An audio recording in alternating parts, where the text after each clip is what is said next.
Everyone medical গৈ আছোঁ বহুত দিনৰ মূৰত মা আছে পিছফালে হেলথ চিটি মেডিকেল আহি পালোঁ ছাৰৰ ওচৰত ছাৰ আছে বুলি কৈছে তো ফোন কৰি আহিছোঁ ছাৰ আহি পাইছে তো আমি এতিয়া আহি পালোঁ আৰু এতিয়া ছাৰৰ ওচৰত যাম তো ছাৰে কি কয় আহি পালোঁ মেডিকেল ছাৰে কেবিনত নাই আহিব বহুত দিনৰ পিছত আহিছোঁ মেডিকেল ছাৰ নাই কেবিনত চাৰি ভয় লাগি আছে ছাৰক দেখাই লওঁ কি কয় ছাৰে হৈ গ'ল ন খাই ল'লোঁ বিলটো পে'মেণ্ট কৰি দিলোঁ এতিয়া যাওঁ আৰু টেষ্ট কৰিব দিছে মেডিচিন আছে এইফালে ফাৰ্মাচী পেচেণ্ট মানুহ ভৰ্তি The next day. Hello' everyone আজি হ'ল নেক্সট ডে তো মেডিকেলত যাব ৰেডি হৈ গৈছোঁ একদম গোটেই এইবিলাক খুলি লৈছোঁ এইবিলাক গলৰ চব কাৰণ আজি মোৰ টেষ্ট আছে কালি ছাৰ তাতে গ'লোঁ ডক্টৰ বিজু পেগু ছাৰৰ তাতে মোৰ ডক্টৰৰ তাতে হেলথ চিটিত গৈছিলোঁ কালি তো ছাৰক দেখালোঁ দেখুৱাৰ পিছত ছাৰে মোক পেটি স্কেনৰ কাৰণে লিখি দিছে পেটি স্কেন কৰিব দিছে মানে মোৰ চেকআপত মই মাজে মাজে যাই থাকিবই লাগে ছাৰে মোৰ টেষ্টবোৰ কৰি থাকে টেষ্টবোৰ কৰি কিনে চাই থাকে যে ভিতৰত মই কিমানখিনি ঠিক হৈছোঁ নে নাই ৰিকভাৰ হৈছোঁ নে নাই সেইটোৰ বাবে মানে টেষ্টবোৰ কৰি থাকে ছাৰে মোৰ চেকআপত যাই থাকিব লাগে সেইটো কাৰণে তো এইবাৰ এতিয়া চেকআপত গ'লোঁ কালি ছাৰক দেখাই আলোঁ প্ৰথমতে তো ছাৰে এতিয়া পেটি স্কেনৰ কাৰণে লিখি দিছে পেটি স্কেন কৰিব দিছে মোক মানে ফুল বডি স্কেন কৰিব লাগিব তো বাকী ব্লাড টেষ্ট এইবিলাকো হ'ব সকলোখিনি তো আজি আমি এখন বেলেগ মেডিকেলত যাম তো তাতে যাম আৰু তাতে মোৰ যোনজন আৰু এজন ডক্টৰে অপাৰেশ্যন কৰিছিলে প্ৰথম অপাৰেশ্যনটো নিউ ছাৰৰ লগতে আছিলে ফিৰোজ ছাৰ আৰু ছেকেণ্ড অপাৰেশ্যন তেখেতে তাত ছাৰজন তাতেই বহে এতিয়া আগতে হেলথ চিটিত আছিলে তো ছাৰকো এবাৰ দেখাই ল'ম আৰু টেষ্টটো কৰিব লাগিব এতিয়া ৰাতিপুৱাৰ পৰা নহয় ৰাতি ভাত খোৱাৰ পিছৰ পৰা মই এতিয়ালৈ একোৱেই খোৱা নাই আৰু এতিয়া খাব নোৱাৰোঁ খালী পেটে থাকিব দিছে তো এতিয়া মই ৰেডি হৈ গৈছোঁ মা আহি আছে তো মা অহাৰ পাছত আৰু ওলাম আৰু 11টা বজাত পোৱাকৈ যাব দিছে তো কেব বুক কৰি কিনে আৰু মই যাম তো দূৰ আছে এখন টাইমত যাই পালে হ'ল আৰু চ' যিখিনি বাৰু মই ভিডিঅ' ল'ম যাতে মেডিকেল নতুন মেডিকেল আমি আজি প্ৰথমবাৰ যাম তো আপোনালোকক দেখাম ভাল মেডিকেলখন চ' ভয়ো লাগি আছে আৰু এতিয়া পেট স্কেন হ'ব কিমান শৰীৰৰ ভিতৰত ৰেডিয়েশ্যন সোমাব মেডিচিন তো পিছত গাটো একদম বহুত বেছি বেয়া হৈ যায় একদম দুৰ্বল হৈ যোৱা যায় চ' সেই আৰু গৈ লওঁ আপোনালোকক ভিডিঅ'টো দেখাই থাকিম ভিডিঅ'টা যোগেদিয়ে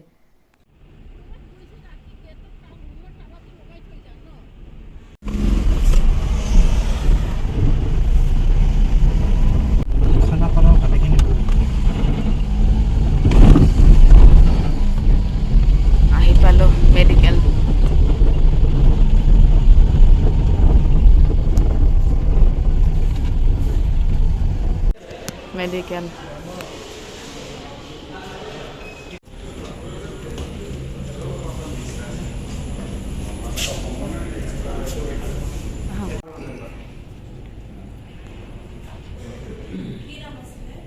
কণিকা কলিতা এতে যাব লাগিব আমি এইটো যাব লাগিব তেখেতে মেডিকেল আহি গৈছোঁ গামছাত আহিছোঁ য'ত পেট স্কেন হ'ব কিন্তু এবাৰ প্ৰথমতে ছাৰক দেখাই লওঁ ফিৰোজ ছাৰক গৈ আছোঁ যাম আৰু আজি প্ৰথমবাৰ আহিছোঁ মেডিকেলত ভালদৰে নাজানো ক'ত কি আছে তো আহি পেলাই গম পাওঁ নহয় কিন্তু মেডিকেলখন বহুত ধুনীয়া আৰু বহুত চাফা বহুত ডিচিপ্লিন বহুত ধুনীয়া হয় মেডিকেলখন বহুত ডাঙৰ হয় লিফবিলাকো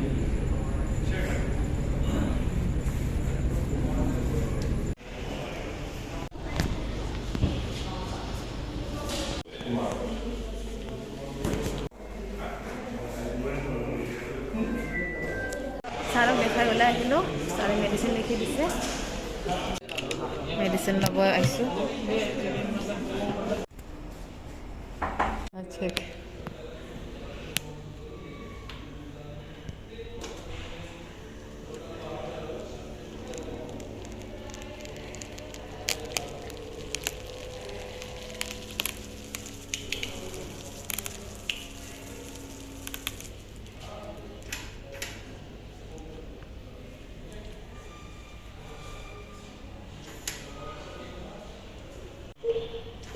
তাতে দেখাই আছে ন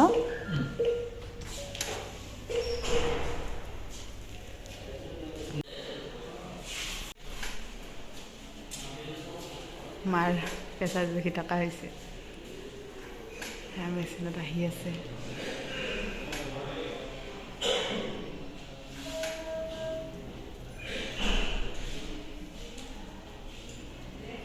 কিমান আছে মাৰ 1 হা 117/80 ব্লাড টেষ্ট হৈ গ'ল মোৰ ইয়াতে বহি আছোঁ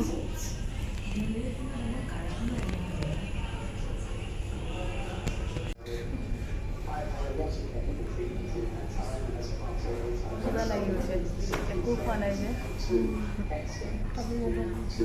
খালী পেটে থাকিব লাগে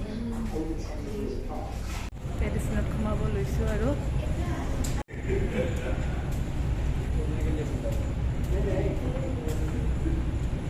তাতে লৈ যাব মোক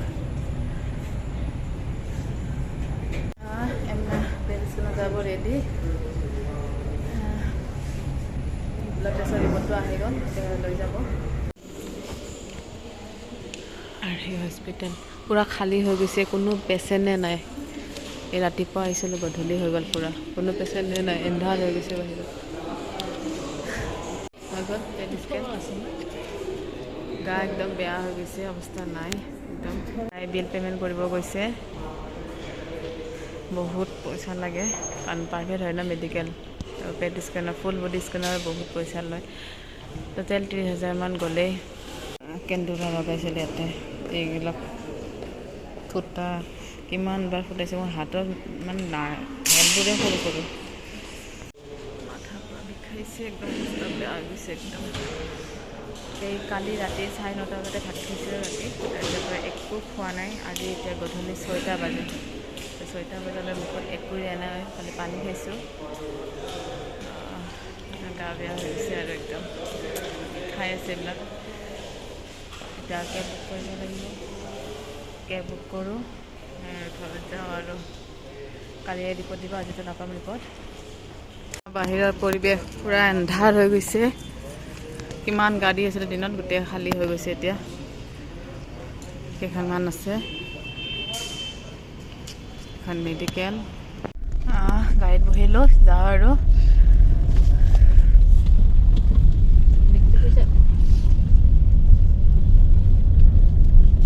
The next day. কালি পেট স্কেন কৰি আহিলোঁ আহি পাই বহুত দেৰি হ'ল ৰাতি হ'ল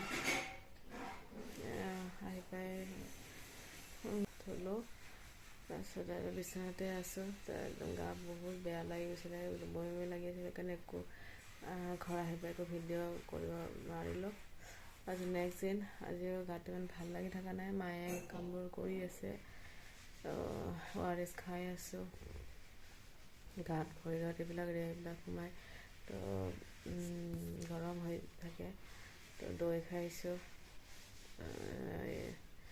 বিচনাত আছোঁ ৰেষ্ট কৰি গাটো ভাল লাগি থকা নাই মাথাটো বিষাই আছে ঘূৰা দৰে কৰি আছে এই দুদিনমান এনেকৈ লাগিবই কাৰণ পেট স্কেন কৰিলে বহুত ৰেষ্ট সোমোৱা যায় বহুত মেডিচিন সোমাই গাৰ ভিতৰত পাৱাৰফুল তো এইটোৰ বাবে কেইদিনমান গাটো বেয়া লাগি থাকিব লাহে লাহে ভাল ঠিক হ'ব আৰু লাইনত আহিব তো কালিতো মোৰ প্ৰথমতে কেন্দুলা লগাইছে যে মোৰ মানে এইবিলাক নাৰ্ভবোৰ দেখাই নাযায় ভেলবোৰ 4-5 জেগাত সানিছে তাৰপিছতো হোৱা নাই ওলাই মানে ফুলি যায় হেলটো আকৌ ওলাই লাহে বেজিটো ইমান কষ্ট পাইছোঁ 1 ঘণ্টামান লাগিছে ডক্টৰেও যোনজন পেট স্কেনৰ ডক্টৰ তেখেতেও আহি কি হ'ল বুলিকে তো বহুতবিলাক চিষ্টাৰবিলাকেও জমা খাই গ'ল কিন্তু নাই দিব নাই মানে সানে তাৰপিছতে আকৌ নহয় আকৌ ওলাই আনে বেজিটো ইমান মানে কষ্ট পাইছোঁ আৰু তাৰপিছতে 1 ঘণ্টা যুঁজিছে লাষ্টৰ পিছতে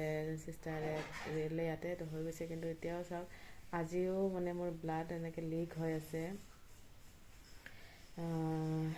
তাৰে যেনেকৈ হৈ গ'ল পেট স্কেন এনেকৈ খুলিও দিলে তো আজিও ব্লাড ওলাইছে দেখিছেনে কেনেকৈ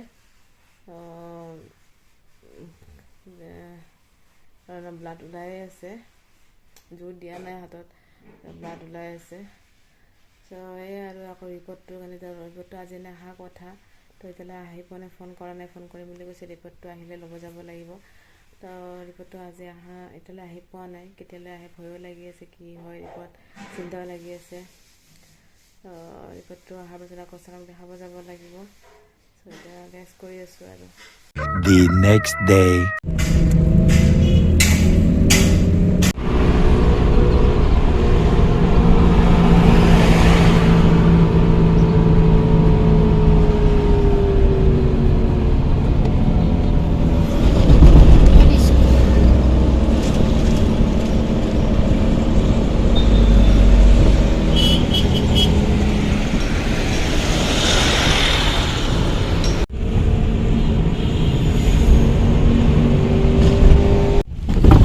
হস্পিটেল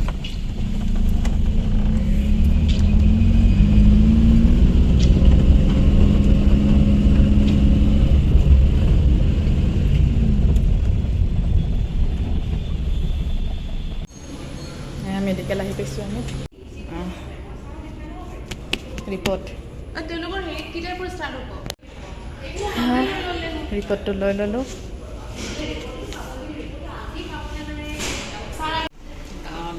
ডাউন ফ্ল'ৰ ৰিপৰ্ট লৈ ল'লোঁ। এতিয়া ছাৰক দেখাইছোঁ। গধূলি টাইম হৈ গৈছে, পেচেণ্ট এটা খালী হৈ গৈছে।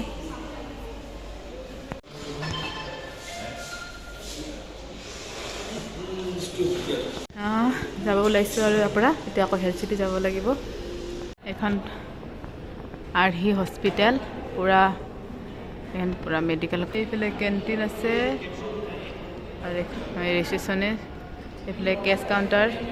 মাছ চাফা, ডিচিপ্লিন, বহুত ধুনীয়া হয় মেডিকেলখন। যাব ওলাইছোঁ, কেব বুক কৰিছোঁ। এতিয়া আকৌ হেল্থ চিটি হস্পিটেল যাব লাগিব নিউজ ছাৰক দেখাবৰ কাৰণে। আৰু চাওঁ ইমান ধুনীয়া পৰিৱেশ। একদম অপজিটত নৰ্থ ইষ্ট কেঞ্চাৰ হস্পিটেল আছে, তাৰ অপজিটত এইখন আছে আৰ্হি হস্পিটেল।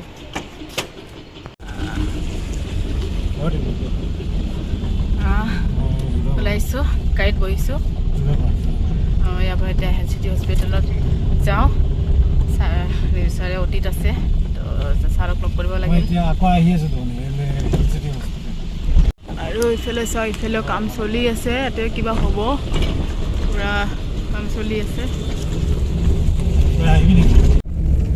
গাটো একদম ভাল লাগি হোৱা নাই, মাথাটো একদম ঘূৰাই আছে, কিন্তু এতিয়া উপায় নাই, আহিবতো লাগিবই মেডিকেল। আহিছোঁ এই দুদিনটো মানে পৰহি ঘৰত যোৱা গ'লোঁ, তাৰপিছতো মোৰ একদম অৱস্থাই বেয়া হৈছে। কালিও গাটো ইমান ভাল নাই, বিচনাতে আছোঁ। আজি এতিয়া দিনত ভাত পানী খাই মেলি এতিয়া মা আৰু মই আহিছোঁ ৰিপৰ্টটো ল'বৰ কাৰণে। গাটো ইমান ভাল লাগি থকা নাই, মাথাটো ঘূৰাই আছে। এতিয়া ইয়াতে ফিৰোজ ছাৰক লগ নাপালোঁ, ফিৰোজ ছাৰ গুচি গ'ল আজি সোনকালে। এতিয়া ৰিপৰ্টটো হোৱাটছএপতে পঠাই দিব লাগিব। এতিয়া নিউজ ছাৰক লগ কৰোঁ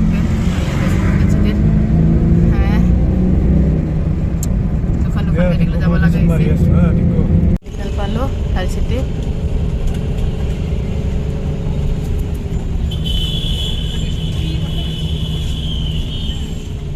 হেল্থ চিটি মেডিকেল আহি পালোঁ।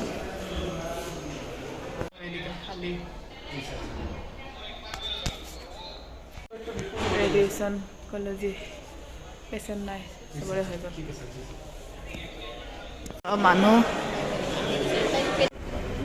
ছাৰক দেখাই ওলাই আহিলোঁ। ছাৰে ৰিপৰ্টটো চালে ৰখিব লগা হৈ গ'ল। ছাৰে অতীত আছিলে, মেজৰ অপাৰেশ্যন চলি আছিলে, তেতিয়া ওলাই আহিছোঁ। ছাৰে ৰিপৰ্টটো ঠিকে আছে বুলি কৈছে, সকলোখিনি নৰ্মেল আছে বুলি কৈছে। এতিয়াহে মনটো মানে শান্তি লাগিছে, মানে ভয় ভয় লাগি আছে। ছাৰে কৈছে ইমান চিন্তা কৰি নাথাকিবা, সকলো ঠিকেই আছে, ইমান কিয় চিন্তা কৰি থাকা। তেনেকৈ ছাৰে সেইটোৱে কৈছে যে একো চিন্তা কৰিব নালাগে। আকৌ 6 মান্থৰ পিছত আহিব লাগিব চেকআপত। আৰু ফিৰোজ ছাৰকতো তাতে লগ নাপালোঁ, কিন্তু সেইদিনাখন লগতে ছাৰে মেডিচিন লিখি দিছিলে। চ' এতিয়া মেডিচিনটো কণ্টিনিউছ কৰিব লাগিব। চ' এতিয়া আৰু যাওঁ আৰু গধূলি এন্ধাৰে হৈ গ'ল। মায়ে ফোন কথা পাতি আছে।